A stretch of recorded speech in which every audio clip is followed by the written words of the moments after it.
graça e a paz do Senhor Jesus seja com todos. Amém.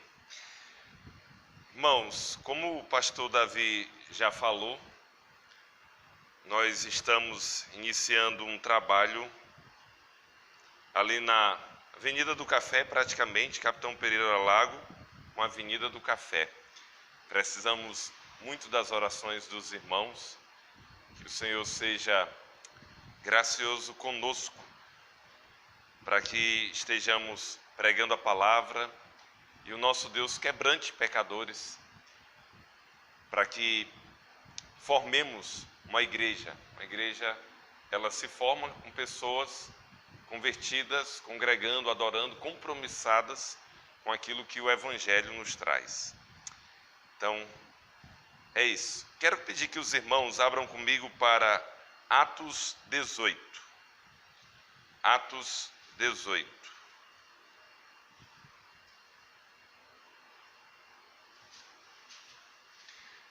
Nós estaremos nessa manhã lendo dos versos 1 até o verso 6.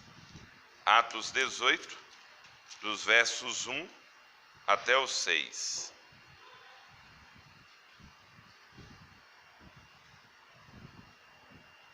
Vamos ficar de pé, irmãos.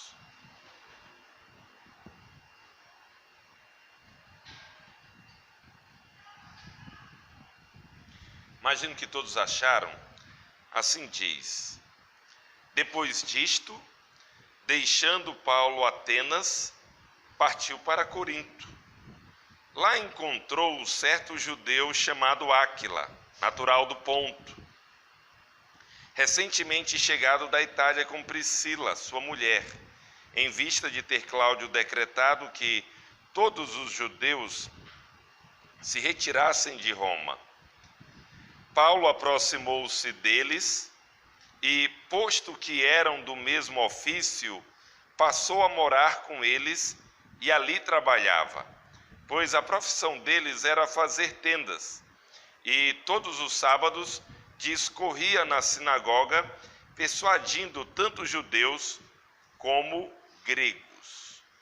Quando Silas e Timóteo desceram da Macedônia, Paulo se entregou totalmente à palavra, testemunhando aos judeus que o Cristo é Jesus. Opondo-se eles e blasfemando, sacudiu Paulo as vestes e disse-lhes: sobre a vossa cabeça o vosso sangue, eu dele estou limpo, e desde agora vou para os gentios. Até aqui a leitura. Vamos orar?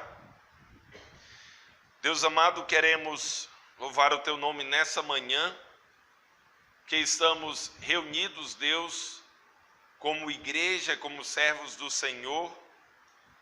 Queremos, ó Deus, louvar o teu nome com louvores, mas também com uma atitude atenta para com a tua palavra, com um coração desejoso, ávido, de receber, ó Deus, a instrução que vem do Senhor. Pedimos, Deus, que o Senhor nessa manhã nos assista, que o Senhor seja misericordioso conosco, ó Deus, que sejamos auxiliados pelo Teu Espírito Santo, Deus, de modo que Tua palavra venha a nós, de modo que Tua palavra fique em nossos corações, de modo, Deus, que haja simplicidade, mas também, ó Deus, uma abordagem contundente da Tua palavra, Deus, e faz com que ela fique gravada em nossas mentes e corações. Nós te damos graças, nós te pedimos, em nome de Cristo, a quem amamos. Amém.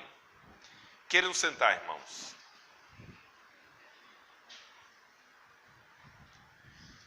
O livro de Atos, irmãos, ele pode ser entendido, percebido de duas formas.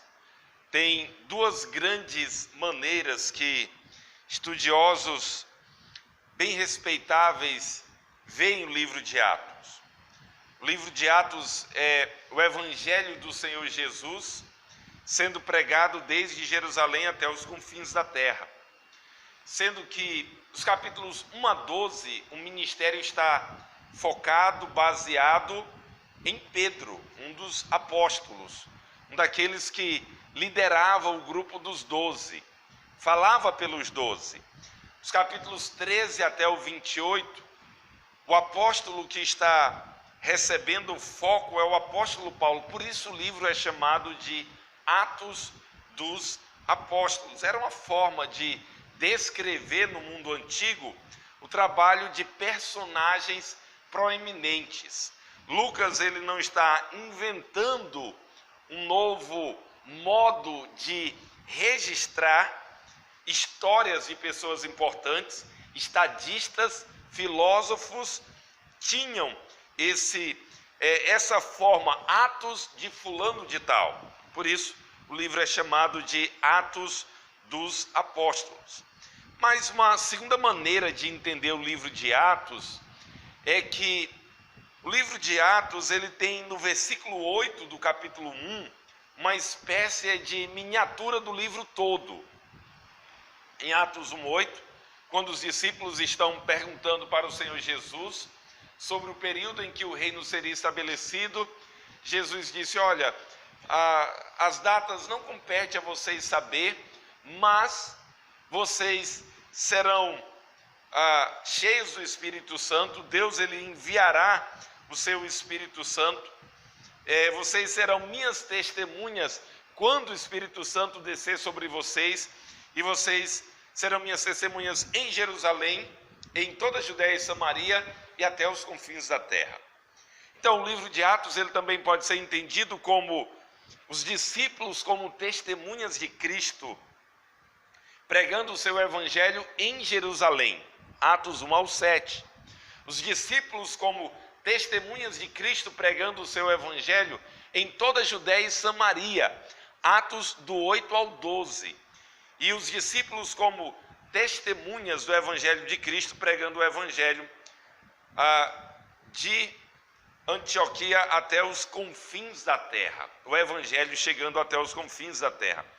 Eu particularmente gosto muito de perceber a estrutura dos livros, de cada livro do Novo Testamento, da Bíblia toda. Isso nos ajuda a saber onde estamos em cada parte.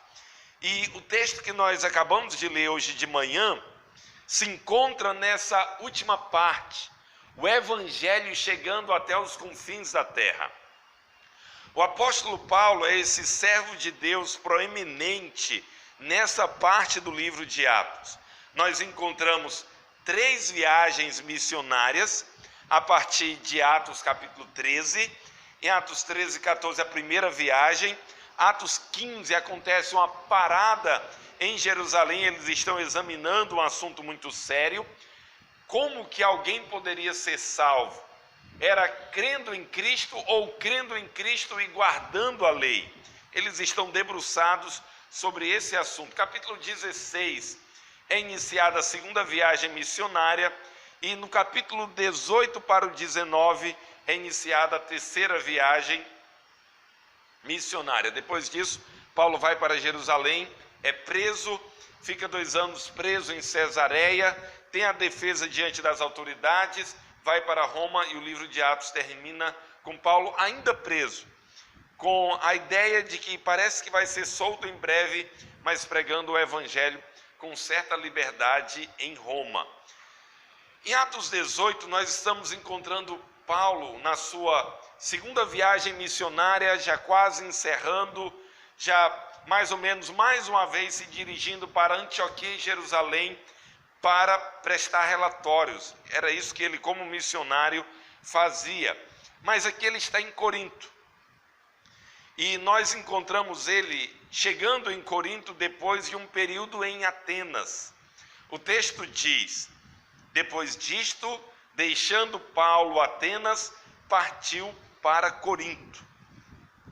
É preciso dizer que o ministério de Paulo em Atenas não foi um ministério tão frutífero como ele tinha tido em outros lugares. Paulo passou pela Galácia e estabeleceu várias igrejas. Passou por Filipos e também uma igreja ficou estabelecida lá. Passou por Tessalônica e, apesar de ter saído rapidamente, também uma igreja ficou estabelecida lá. E nós pensamos que também ficou uma igreja estabelecida em Atenas. Mas em Atenas nós encontramos uma dupla de situações meio que diferentes das demais, daquelas que Paulo tinha encontrado até então. Em primeiro lugar, ele encontra uma idolatria muito grande. Lucas registra que Paulo ele está revoltado, não com atitudes revoltadas, mas ele está revoltado no seu espírito, de modo que ele está se deparando com a idolatria de Atenas e ele está muito irritado. É mais ou menos como se os judeus não estivessem pregando o monoteísmo, de modo que na cidade de Atenas eles tinham imagens, eles tinham altares para tudo que há de Deus, inclusive o Deus desconhecido, que é a ponte de entrada para a pregação de Paulo. Então essa é uma situação para Paulo revoltante, lá na cidade de Atenas, mas havia também uma segunda situação. Eles eram dominados pela filosofia. Séculos atrás, um estadista, depois que Atenas assumiu proeminência, Atenas era uma cidade desconhecida quando apareceram os primeiros filósofos. Ela não tinha qualquer tipo de destaque no cenário grego, mas a Liga Ateniense, como ficou conhecida, que foi a resistência dos gregos aos persas, ela saiu vitoriosa. E depois disso, Atenas se tornou uma cidade rica, próspera e proeminente. E uma das coisas que seus governantes fizeram foi trazer filósofos. Um deles tornou Atenas muito conhecida durante séculos e séculos. Platão fundou lá a Academia, que era uma escola de formação de filósofos. E essa escola ficou aberta por cerca de 1000 anos.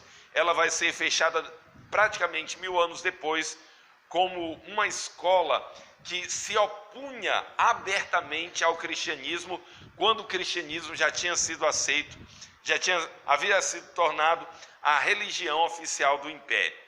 Paulo passou por Atenas, Paulo esteve no Areópago, ele esteve apresentando diante da nata dos filósofos atenienses o evangelho. E quando Paulo falou sobre ressurreição, ele foi zombado. Para a mentalidade ateniense, eles até acreditavam na imortalidade. Eles não tinham tanto problema com a crença na imortalidade, mas eles detestavam a crença na ressurreição. A ideia é que o corpo é mau, é que o corpo era uma prisão e que a morte era uma espécie de libertação da alma do corpo. Quando eles ouviram Paulo falar sobre ressurreição, eles zombaram de Paulo e não queriam continuar ouvindo, era algo para eles inaceitável. Muito interessante dessa história lá em Atenas é que Paulo ele sabe dessas coisas e ele prega fielmente. Mas Paulo não está com o seu espírito tão animado quando sai de Atenas e vai para Corinto. Contudo, nós temos aqui, eu penso que lições preciosíssimas dessa estada de Paulo em Corinto. E nós vamos ficar nesses 6 primeiros versos. Depois disto, deixando Paulo Atenas, ele teve essa passagem por Atenas, como nós falamos, poucos convertidos comparado a outros lugares, partiu para Corinto. Corinto era uma cidade portuária, uma cidade conhecida pela sua imoralidade, uma cidade conhecida por um comércio próspero, mas uma cidade também conhecida pela liberdade ou a libertinagem com que seus cidadãos encaravam a vida. Isso era um fato tão destacado naqueles dias que quando se queria falar de imoralidade ou agir com imoralidade, se falava de corintianizar. Agir como um coríntio, ser imoral, devasso, promíscuo como Corinto. Era essa cidade para a qual Paulo havia se dirigido depois de Atenas. Um aspecto também importante é que Paulo ele tem uma busca por grandes centros. Atenas continuava naqueles dias sendo um grande centro e Corinto também um grande centro. Haviam cidades menores, haviam cidades acopladas a esses grandes centros, mas Paulo faz uma escolha definitiva, ele tem uma espécie de guia na sua campanha missionária, indo para cidades chaves. Ele chega então em Corinto. Lá encontrou certo judeu chamado Áquila, natural do Ponto. Recentemente chegado da Itália com Priscila, sua mulher, em vista de ter Cláudio decretado que todos os judeus se retirassem de Roma, Paulo aproximou-se deles. Estando em Corinto, Paulo ele se depara com esse casal, Áquila e Priscila. Ele é judeu, Lucas afirma isso, mas ele é natural do Ponto. Ele é um judeu que não nasceu em Jerusalém. Os judeus, eles conseguiram, houve um esforço muito grande dos judeus de guardarem as suas tradições judaicas, de manterem aquilo que significa ser judeu. É interessante que até mesmo Freud, que se dizia ateu, mas era um judeu, ele dizia que havia algo diferente com o povo judeu e com a identidade judaica. Áquila é esse judeu que não nasceu em Jerusalém, ele é natural do Ponto, mas ele é judeu por descendência e ele é um convertido a Cristo, ao Evangelho de Cristo. Eles haviam chegado recentemente da Itália, a razão disso, Lucas diz, ele havia chegado com a sua esposa Priscila, e eles vieram de lá porque Cláudio, o imperador, havia decretado que todos os judeus se retirassem de Roma. O espírito antisionista, ele é muito antigo. Pessoas com queixas com os judeus, uma espécie de perseguição pontual, local aos judeus, elas aconteceram. Logo depois, no governo de um outro imperador, de Nero, não apenas os judeus, mas os cristãos passaram a ser alvo do desprazer dos romanos. Aqui nesse período de Cláudio, eles se deparam com isso, saem de Roma, vão para Corinto e Paulo os encontra. Paulo se aproxima deles. Algo que me chama a atenção nesse final do verso 3 é a atitude de Paulo. Paulo ele tinha certa apreciação pelo trabalho em grupo. Ele começa trabalhando com Barnabé, mas eles dois têm dificuldade. Eles tiveram um impasse por causa da presença de João Marcos. Barnabé queria que João Marcos fizesse parte da equipe e Paulo entendeu que a presença de João Marcos na equipe poderia colocar a missão em grande perigo, a ponto da missão naufragar.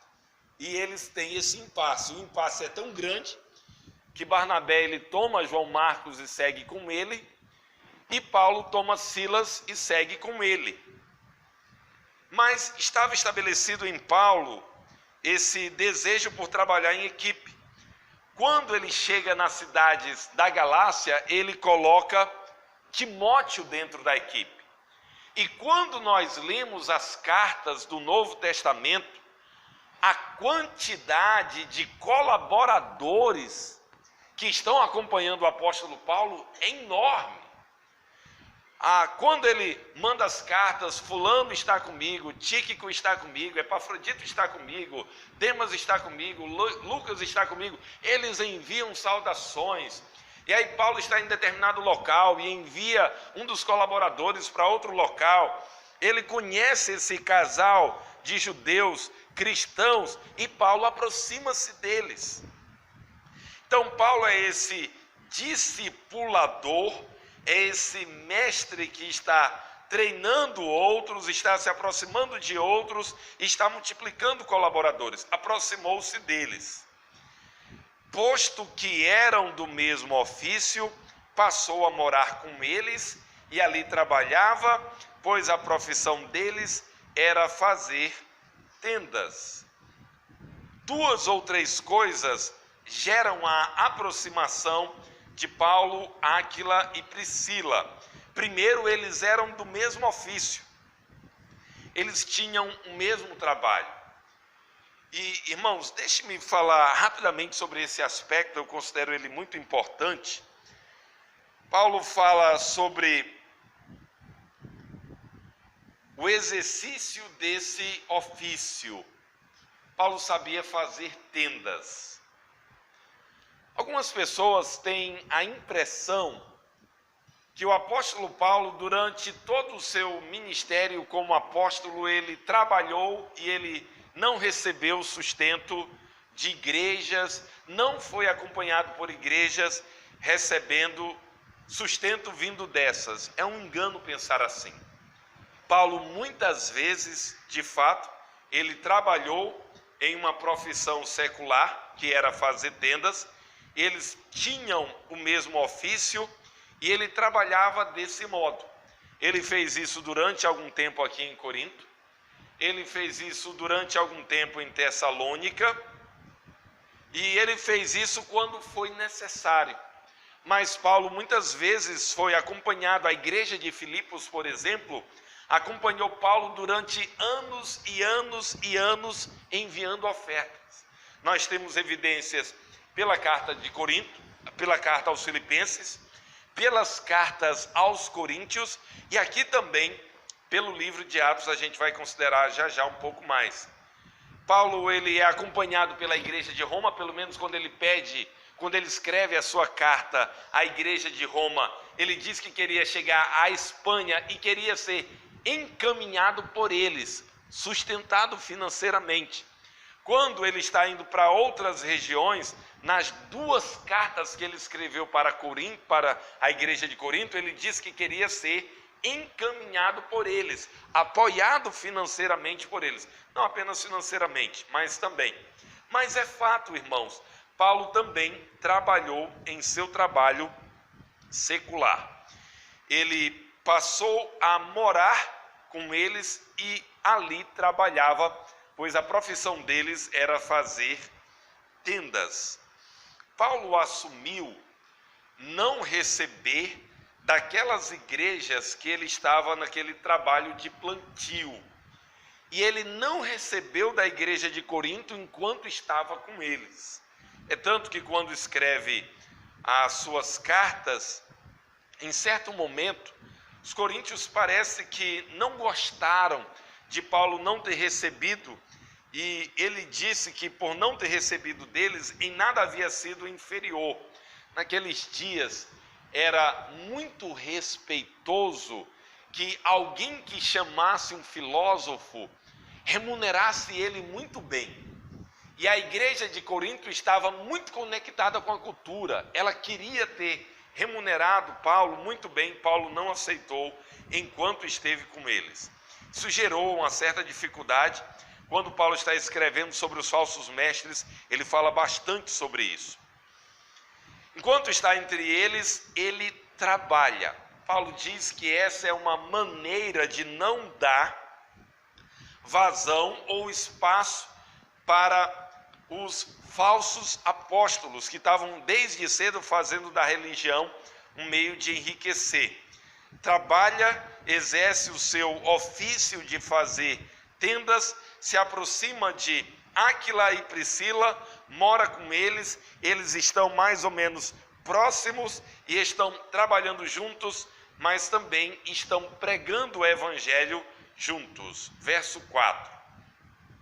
E todos os sábados discorria com eles, persuadindo tanto judeus como gregos. Note 3 coisas nesse verso 4. Primeiro, Paulo estava todos os sábados com eles. Não pense, não caia na conversa furada de um adventista de dizer que Paulo adorava no sábado. Paulo ia no sábado na sinagoga, porque era esse dia em que os judeus se reuniam. Certa vez eu conversei com um adventista por mais de 2 horas.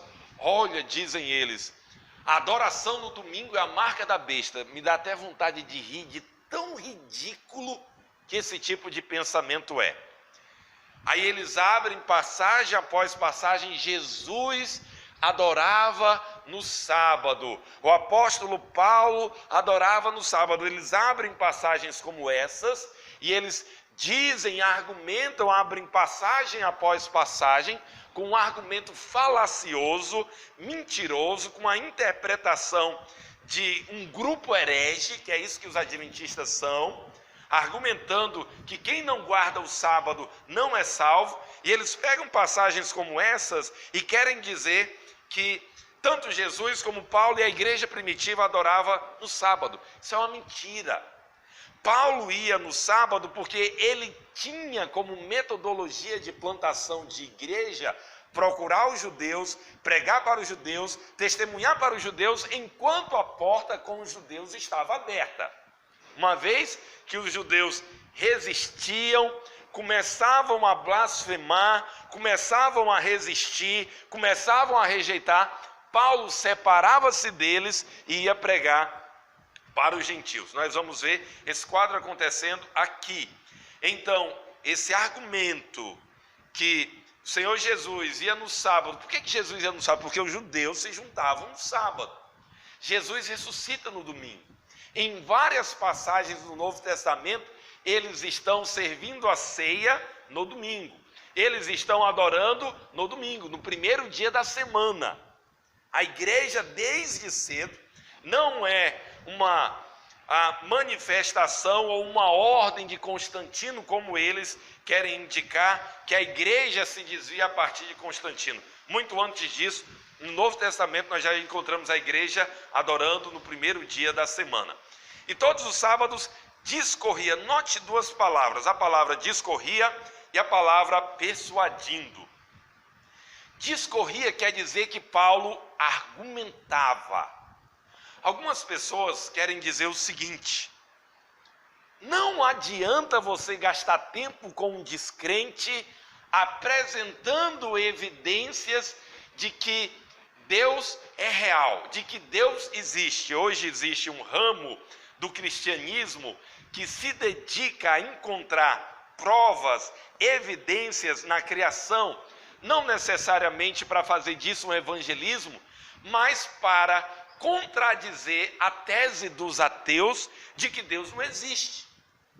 Toda a comunidade do que é chamado de novo ateísmo, eles amplamente dizem que a ciência atesta que Deus não existe. Isso é uma mentira.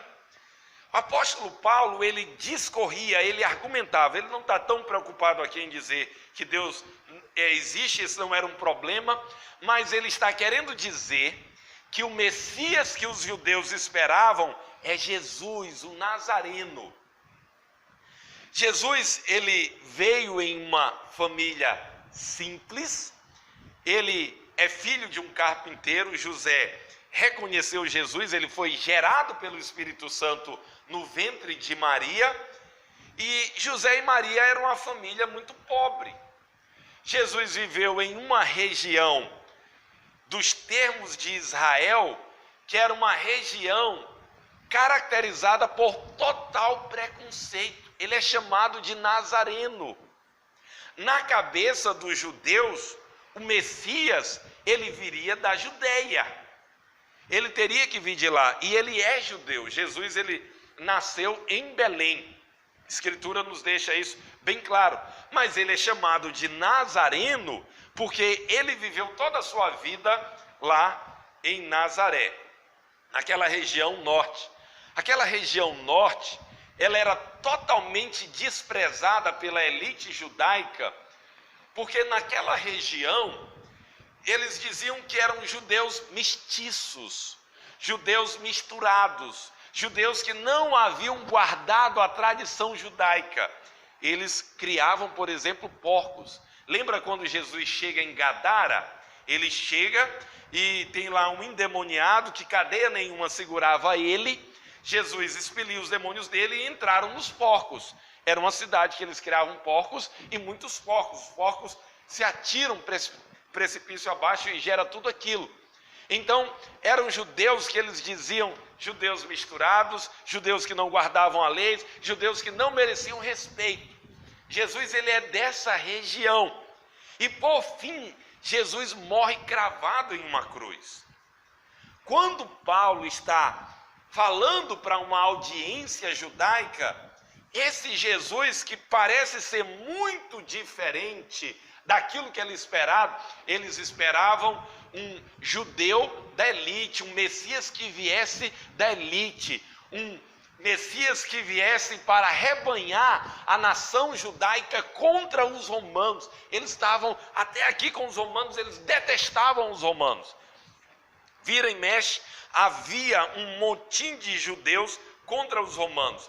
Então Paulo está dizendo, esse Jesus que não veio montado em um cavalo branco, que não veio trazendo um discurso para libertar os judeus do poder dos romanos, ele é o Messias, ele é o servo sofredor, ele é aquele que Isaías coloca, ele mostra que ele viria, ele teria que padecer para entrar na sua glória.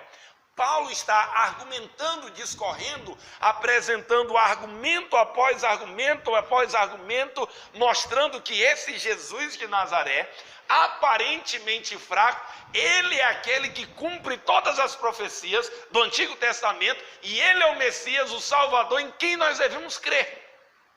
Paulo está apresentando argumento após argumento, ele discorre, ele argumenta, ele deixa claro que Jesus é esse Messias. O texto diz logo a seguir, persuadindo. Lucas está querendo dizer que o trabalho que Paulo está fazendo, a sua argumentação, ela é clara ao ponto para trazer as informações necessárias e não deixar dúvida de que Jesus é o Messias. Haviam aparentes contradições na esperança messiânica nutrida pelos judeus. Eles tinham uma ideia, mas era uma ideia parcial, e Paulo está demonstrando para eles com argumentos convincentes, é isso que a persuasão faz, argumentos convincentes de que Jesus é o Messias. A terceira coisa para a gente notar é que Lucas expressa que ele está fazendo isso tanto a judeus como a gregos. Paulo, ele tem pontos na sua teologia que estabelecem que o evangelho da graça deveria ir para os judeus. Ele fala isso na sua carta aos Romanos, ele faz isso em todas as suas viagens missionárias, e, por exemplo, leia a carta aos Romanos, como ele é taxativo em falar primeiro do judeu, depois do grego. Primeiro do judeu, depois do grego. Ele fala dos privilégios, ele fala daquilo que deveria acontecer, ele fala da condição e ele fala também do trabalho. Então nós encontramos aqui ele se dirigindo primeiro aos judeus e também aos gregos. Nas sinagogas, que eram os locais onde os judeus se reuniam para a leitura da lei, normalmente haviam gregos, eram os prosélitos. Eles eram convertidos, eles ouviam falar acerca do Deus de Israel, criam, aceitavam as exigências que eram feitas pelos judeus, e eles estavam nas sinagogas ouvindo acerca do Deus de Israel. Judeus e gregos estavam ouvindo o evangelho. Verso 5. Quando Silas e Timóteo desceram da Macedônia. A Macedônia, irmãos, era a região norte da Grécia. A Acaia era a região sul. No sul estavam Corinto, estavam a cidade de Atenas, estava a cidade de Esparta e outras cidades prósperas. No norte estavam cidades como Filipos, Tessalônica, dentre outras cidades mais simples. A parte pobre está no norte e a parte rica está no sul. Quando Silas e Timóteo, quem são Silas e Timóteo? É parte dessa equipe de Paulo que ele vinha formando desde o início da segunda viagem missionária, 2 colaboradores. Eles haviam ficado em Tessalônica, porque Paulo ficou lá pouquíssimo tempo, e agora eles desceram da Macedônia. A Macedônia no norte, eles estão descendo para Paulo, que está em Corinto, no sul. Desceram da Macedônia.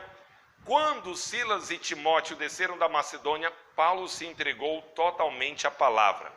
O que é que Lucas está querendo dizer com Paulo se entregou totalmente à palavra? Houve um tempo da vida de Paulo que ele não foi totalmente entregue à palavra, que Paulo tinha reservas em se entregar para a palavra. É um engano pensar desse modo. Com essa expressão, Paulo entregou-se totalmente à palavra, Lucas está querendo dizer, Paulo dedicou-se totalmente ou exclusivamente ao ministério da palavra.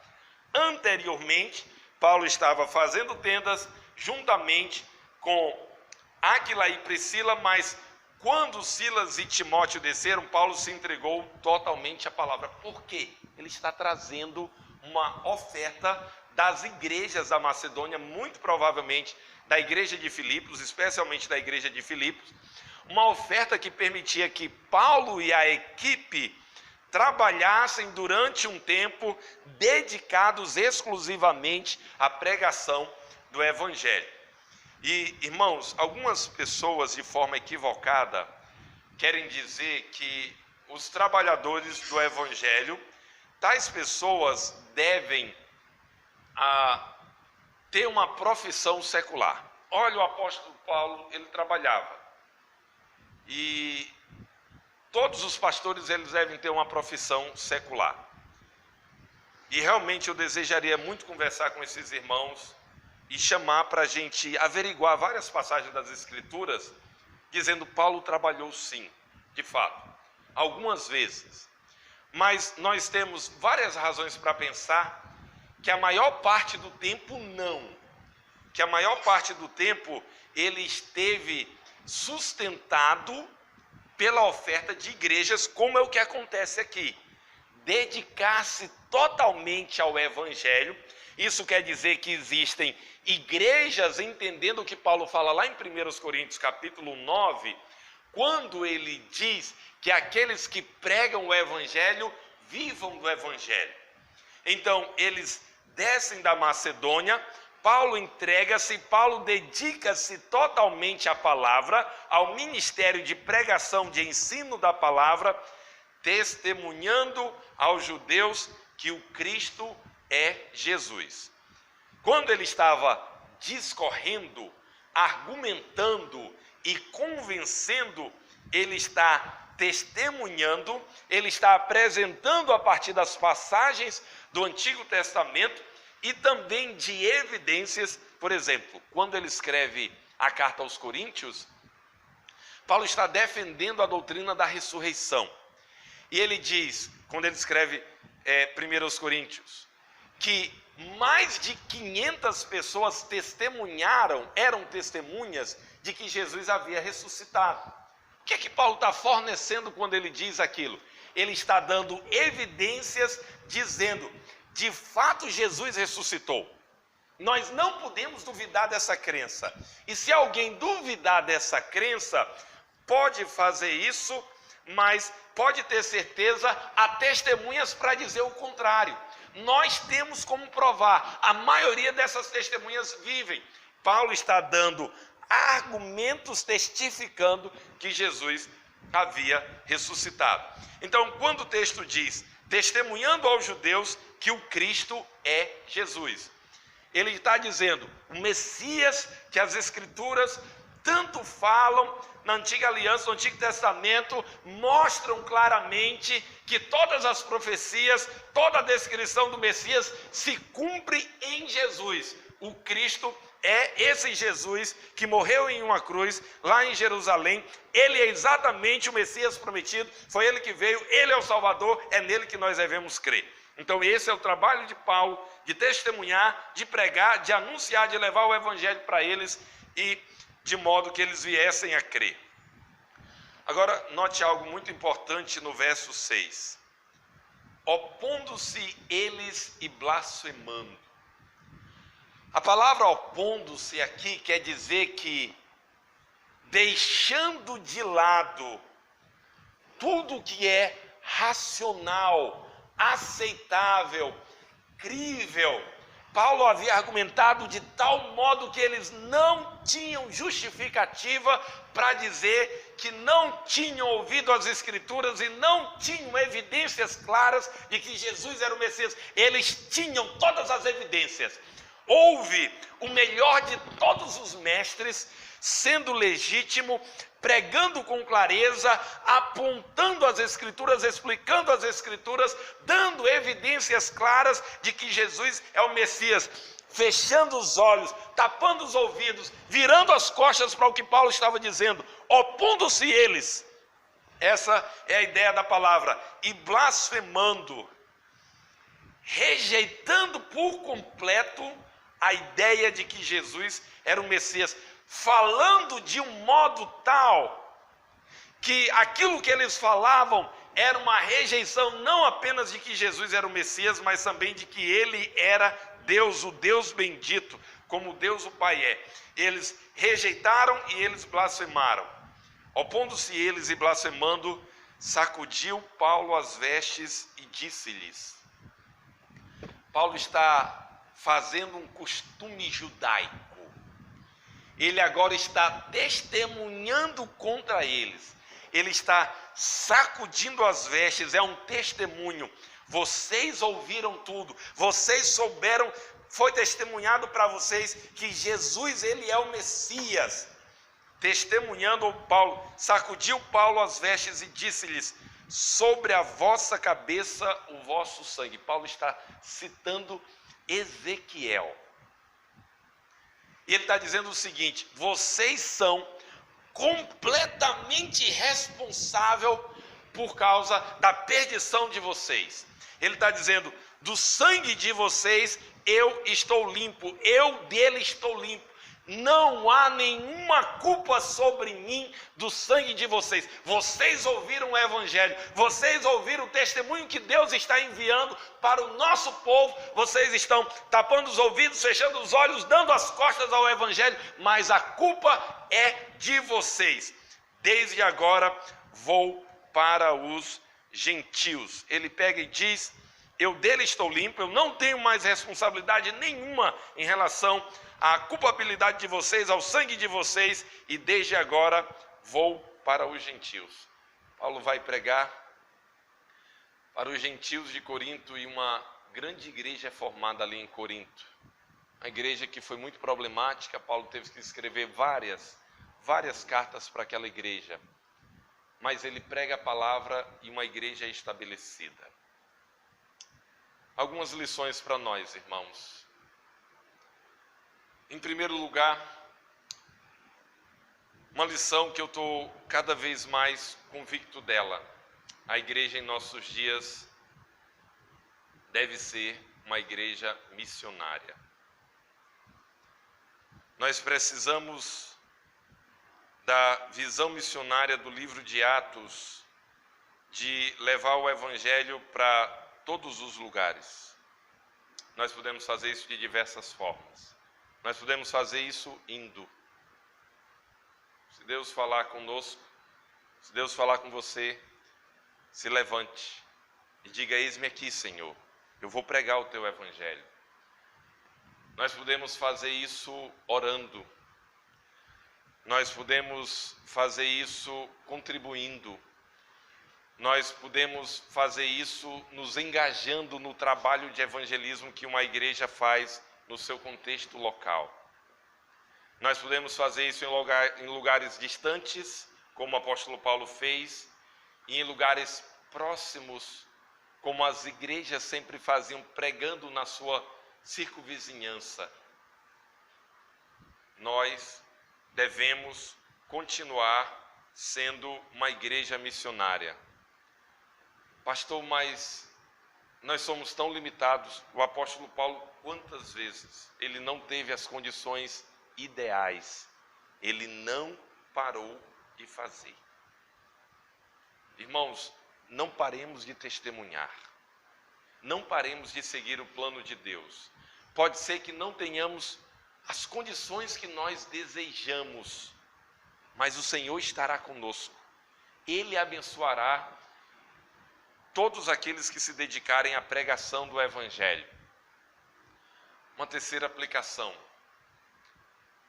No seu tempo, na devida forma, Deus haverá de dar as condições que são as condições ideais. Depois de algum tempo, chegam Silas e Timóteo. Paulo dedica-se totalmente, exclusivamente à palavra. Não façamos das circunstâncias um empecilho à pregação do Evangelho. Preguemos diante das circunstâncias. Quando for da vontade de Deus, Ele nos dará circunstâncias ideais. Uma outra aplicação: sejamos dedicados em testemunhar que Jesus é o Cristo. Paulo, em seus dias, tinha diversas demandas. Ele se encontrava com idólatras, ele se encontrava com filósofos, ele se encontrava com judeus que se opunham. Ele não deixava de pregar para nenhum. Que nós sejamos dedicados às Escrituras, que nós amemos as Escrituras, que preguemos para filósofos, que preguemos para idólatras, que preguemos para aqueles que resistem. Tantas vezes queremos pregar somente para pessoas educadas e pessoas agradáveis. Os apóstolos eram perseguidos, os apóstolos tinham que mudar de cidade, os apóstolos recebiam tanta resistência, não paravam de pregar. Preguemos o Evangelho, quer sejamos bem recebidos, quer não. E por fim, Deus haverá de nos mostrar aqueles que receberão sua palavra.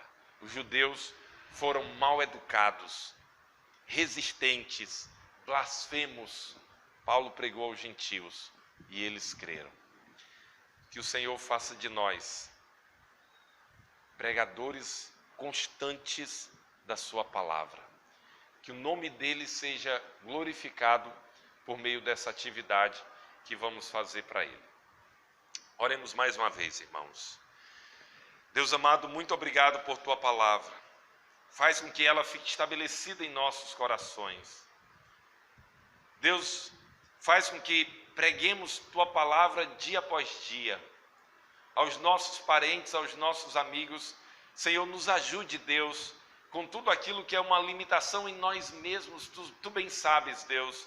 Nos leve, Senhor, onde for da vontade do Senhor, e que preguemos tua palavra. Queremos louvar o teu nome, queremos suplicar essas coisas. Oramos gratos, em nome de Jesus, a quem amamos. Amém.